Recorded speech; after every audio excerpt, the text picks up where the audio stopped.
النهاردة ريفيو لفيلم مشروع إكس مع فارس الطراز من دفتر العرب. زي ما قلنا النهاردة حلقة مختلفة شوية هنتكلم فيها عن ريفيو فيلم جديد وهو فيلم مشروع إكس. الفيلم اللي نزل امبارح وكانت أول عرض ليه كان امبارح، وكان ليه عرض خاص قبلها بيومين أو ثلاثة على ما أعتقد. يعني الواحد يعني قبل ما نخش في ريفيو الفيلم مبسوط بحوار إن العرض الخاص كان عرض جماعي، بسبب إن كتر الناس اللي كانت موجودة وكذا مجال تاني مختلف عن السينما، وإن الناس بدأت تقدر الجيل الجديد وتشوف مستويات جديدة من الناس الجديدة. فدي حاجة بصراحة واحد مبسوط بيها جدا، ويتمنى إن على طول يبقى في تجديد دماء كده، إن هو الجيل يسلم جيل والناس تشوف المواهب الصاعدة والمواهب اللي فعلا تستحق. ودي كانت حاجة مبسوط منها. نخش على الفيلم بقى، وأنا بصراحة مش مجهز لا كلام ولا مجهز سكريبت ولا مجهز حاجة. أنا هتكلم كده وهو رأيي بكل صراحة يعني. أول حاجة هو الفيلم يعني هو حلو ووحش، هو دي الغريبة في الموضوع. هو حلو، الصرف باين والتكاليف باينة جدا، بس هو في نفس الوقت مش يعني إيه، عارف أنت لما يبقى معاك حاجة حلوة كده بس أنت مبتعرفش تطلع أحسن اللي فيها. وهو ده اللي حصل معانا النهاردة. الفيلم بيبدأ بكريم عبد العزيز وهنا الزاهد، هما الاتنين في أول بداية. بالمناسبة الفيلم بدون حرق أو الأحداث اللي هحكيها بدون حرق، إن هما بيكتشفوا حاجة جديدة جوه الهرم وبيعملوا بحث وريسيرشز عنها وكده، بس ما بيتوفقوش وبيحصل لسوء الحظ حاجات معينة، واللي بيحصل يحصل. فالفكرة كلها إن هو كريم عبد العزيز بيبدأ يسافر مع ياسمين صبري، ويبدأوا يلفوا الأرض كده، يروحوا إيطاليا، بعد إيطاليا السلفادور. فالمهم يعني نقلت الأحداث ذات نفسها مش أحسن حاجة، لأن أنت مش ممهد لي، وعلاقة الشخصيات ببعض مش مبنية بصورة كويسة. يعني علاقة كريم عبد العزيز بياسمين صبري مش متوضحة بأحسن شكل، ودي من العلاقات اللي المفروض تبقى قوية لأن هما الاتنين بيستندوا على الفيلم. وكريم عبد العزيز وعلاقته بإياد نصار برضه علاقة برضه مش قوية. هي الشخصيات كلها كويسة، تمثيل كل واحد حلو بس عادي، يعني فاهم أنت؟ يعني أنت جبت حاجة حلوة حاجة حلوة حاجة حلوة، بس السيناريو ظلمهم أو هما ما تعرفش مين اللي ظلم البتاع ده. بس هو يعني الواحد متضايق لأن هو أنت كان ممكن تطلع أحسن من كده بكتير. أنت كنت ممكن تطلع حاجات كتيرة، لأن بصراحة جودة التصوير عالية جدا والكادرات حلوة جدا. والفكرة إن هو متاح لك أوبشنز إن أنت مصور في بلاد تانية كتيرة بره. فأنت قدامك كل ده ليه تطلع يعني الفيلم بالشكل ده؟ الفيلم بجد يعني الواحد انصدم بالنهاية. أنا كنت متوقع بصراحة إن النهاية هتتقفل في حتة معينة ويبقى يتعمل بارت 2، بس لا، هم كملوا نهاية تقليدية مصرية بحتة. يعني الواحد يتمنى إن هو يخرج منها بصراحة.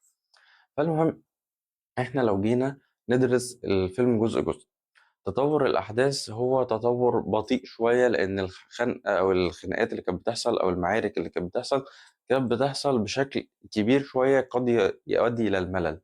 يعني مثلا المفروض إن في خناقة هتحصل، ما احنا يعني مش هنضرب نعمل بسرعة، بس في نفس الوقت مش هضرب كده واستنى التاني يرد عليا.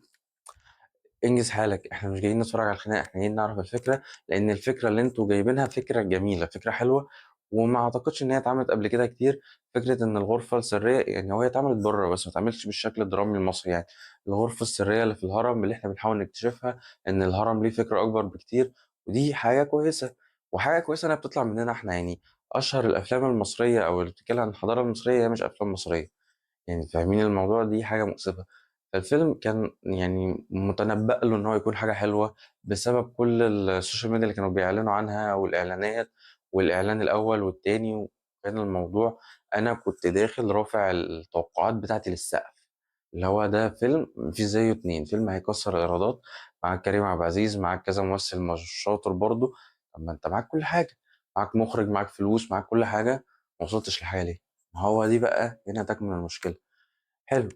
فاحنا قلنا ان الاحداث بتطلع برتم بطيء شويه، وفي احداث غير منطقيه، ودي حاجه بتضايقني. انتوا دلوقتي في احداث بيحصل نقلات سريعه جدا لدرجه بشعه. اللي هو في نقله كانت في يعني في الربع الاخير من الفيلم، في نقله معينه هما المفروض كانوا في نص البحر. حلو. المفروض ان يعني مش هنخش في الحاجات الفعليه بقى، وان هما ازاي كانوا بيتكلموا تحت البحر وما كانش ظاهر اي ادوات تواصل، وان هما المفروض تحت بتاع 20 متر متهيألي ونازلين عادي. مش هنتكلم عن كل ده، يمكن اكون انا اللي فاهم غلط. بس ازاي الانفجار اللي حصل تحت المايه حصل ومحدش اتأذى ولا حد حصل له حاجة؟ ازاي خدوا الحاجة؟ ازاي ان هو كان في نص الوقت اصلا بيقول لها، هي بتقول له ان هو خلي بالكوا احنا مش فضلش قدامنا وقت كتير عشان الاكسجين وكده. وهم قعدوا يلفوا جوه ويبعدوا عن القنبلة شوية، والقنبلة ما اثرتهمش. فالموضوع فيه حاجات كده مش منطقية تماما، ونقلات في منتهى العبث، اللي هو طب ليه؟ انت معاك كل حاجة، اعمل الصح يعني، فاهم؟ اعمل الصح، اعمل اي حاجة، قول انت حد يلحق الفيلم. الفيلم الواحد متضايق لان الفيلم كان كويس. فيلم مشروع اكس كان متنبأ له ان هو يكون حلو جدا، انتهى نهاية سيئة سيئة للغاية. اللي هو انت ازاي تقفله كده؟ يعني ازاي تقفله بالسذاجة دي؟ بالذات النهاية، احنا لو جينا نتكلم عن احداث النهاية، هي نهاية ساذجة تماما. اللي هو فجأة اكتشفوا المقبرة بالطريقة اللي هو كده اهو، اللي اتفرج على الفيلم هيفهم. وبعد كده نزلوا، وبعد كده نصر عمل الحركة الشهيرة بتاعته من مدار الفيلم، هتفهم هي ايه. وبعد كده لا، ده مش طريق دخول، ده طريق خروج بس. بس يعني فاهم يعني هو، يعني لا لا، تستاهل اكتر من كده. يبقى في اكشن، يبقى في حركة، يبقى في ضرب، يبقى في حاجة، ما يبقاش بالبساطة دي. فالموضوع كان رخم لأبعد الحدود. ده بالنسبة لبعض الأحداث. تمثيل الممثلين فيه بجد ممثلين كانوا روعة. الممثل الشاب، للأسف أنا ما بحفظش أسماء، الممثل الشاب اللي كان عامل دور أخو ياسمين صبري، ده كان تحفة. اللي هو كان في الحريفة، ده تمثيله تحفة وأدواره حلوة، وأغلب الممثلين كويسين. عصام السقا كان كويس برضو. كذا ممثل تمثيلهم حلو، بالكوميديا اللي فيها لذيذة، مش بتفرض عليك إنك تضحك، بس هي لذيذة. بس الفكرة أنا مش داخل فيلم كوميدي عشان أضحك، أنا داخل فيلم فيه إثارة، فيه أكشن، فيه أهرامات، فيه كذا حاجة، كذا فكرة تطلع بشكل حلو. أنت ليه نهيت النهاية دي؟ أنا بجد نفسي أفهم مين اللي نهى دي. يعني يعني أنا في بوست شفته من فترة إن كان في واحد بيتهم إن هما العمل مسروق ومش عمل مسروق، وهنعمل ضجة كبيرة شوية. بعد ما الفيلم نزل والشخص ده اتفرج على الفيلم، قال لك لا، أنا مش هكتب حاجة بالسوء ده وبعتذر للناس. اللي هو أنت متخيل أنت وصلت لنفسك فين؟ وسمعت عن كمية التكاليف اللي اتدفعت للفيلم ده، كانوا قالوا إن هي تكاليف كبيرة جدا. طب أنا دافع كمية الفلوس دي عشان يطلع لي النتيجة دي؟ يا جدعان، ده مسلسل الرجل العناب اللي الواحد يشيد بيه، وبالكوميديا وكل حاجة وبالأفكار من الأول للآخر، معمول بمبلغ بسيط جدا وعمل نجاح كبير جدا، وفي وقت وبعد وقت وبعد وقت. يعني المسلسل الوحيد اللي أنا حاسس إن أنا ممكن أقعد أتفرج عليه تلات أربع مرات وعادي أبقى مبسوط إن أنا بتفرج عليه. ف فالفكرة إن هو، طب هي العيب في التكلفة ولا العيب في الإخراج ولا العيب في مين؟ لأن الممثلين أنا شايف إن هم كانوا بيعملوا عليهم يعني، فاهم؟ ما أنت كده كده ما ينفعش تلوم ممثل على قد ما تلوم مخرج قوي أو الناس اللي بتحرك الفكرة. وأنا عندي مشكلة مع المخرجين، مع الفكرة. أنت معاك فكرة جامدة، فكرة كويسة، فكرة يخرج منها كذا حاجة، ممكن تعمل كذا بارت من الفيلم.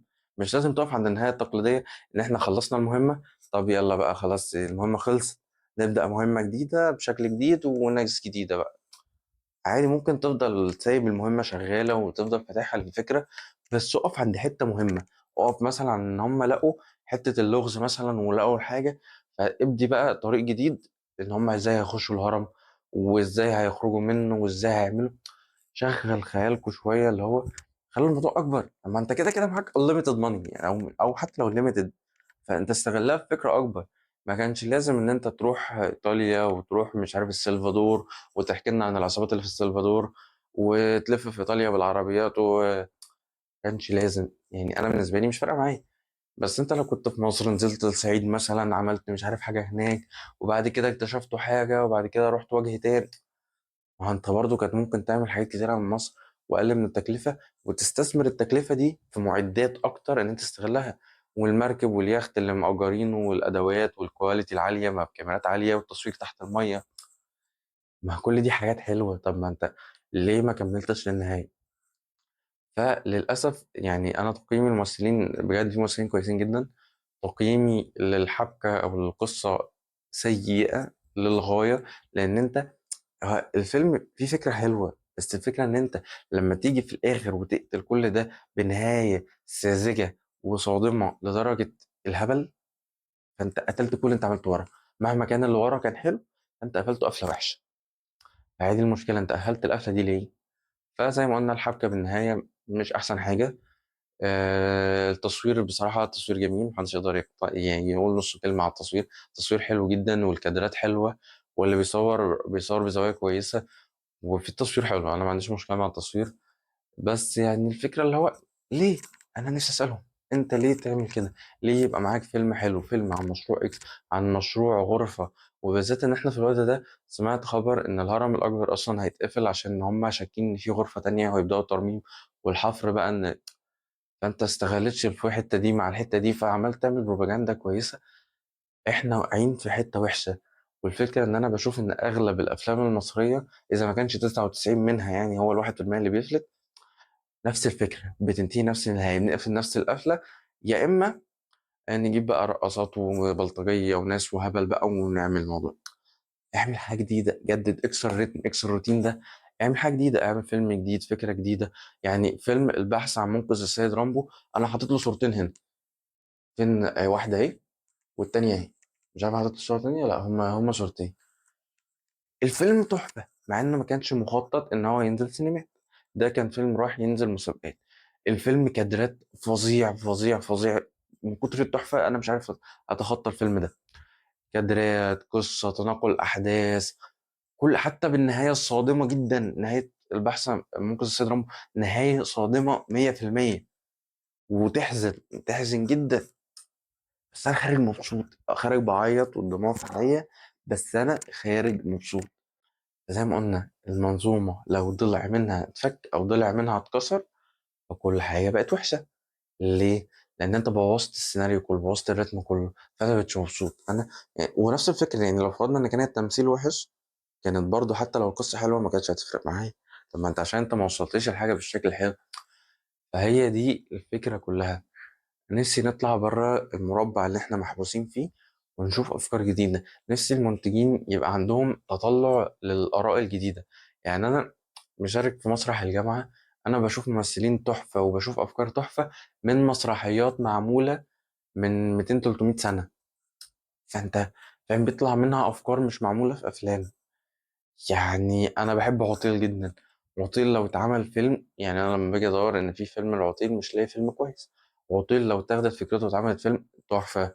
فكرة إن هو في أفكار كتير، الأفكار على قفا من يشيل. بس الفكرة بشوف إن هي عدم جرأة المنتجين إن هم يشوفوا ناس جديدة يكسروا الريتم ده. هات مخرجين شباب، ممثلين شباب. الممثلين الشباب اللي موجودين في الفيلم تحفة التحفة، يعني بجد الممثلين تحفة جدا. وفي مخرجين لسه طالعين بجد الواحد يشهد ان هم، لا دول قاعدين بقالهم زمان. وكذا مسلسل اتعمل بمخرجين شباب ونجح، نجاح كبير. فلا، اتمنى ان احنا نكسر العقدة دي ونشوف افلام كويسة ونعمل انتاجية احسن من كده بكتير. وان شاء الله نشوف ريفيو تاني في فترة تانية. كان معاكم فارس الطراز من دفتر العراف، والحلقة دي كانت مميزة لان هي ريفيو الفيلم.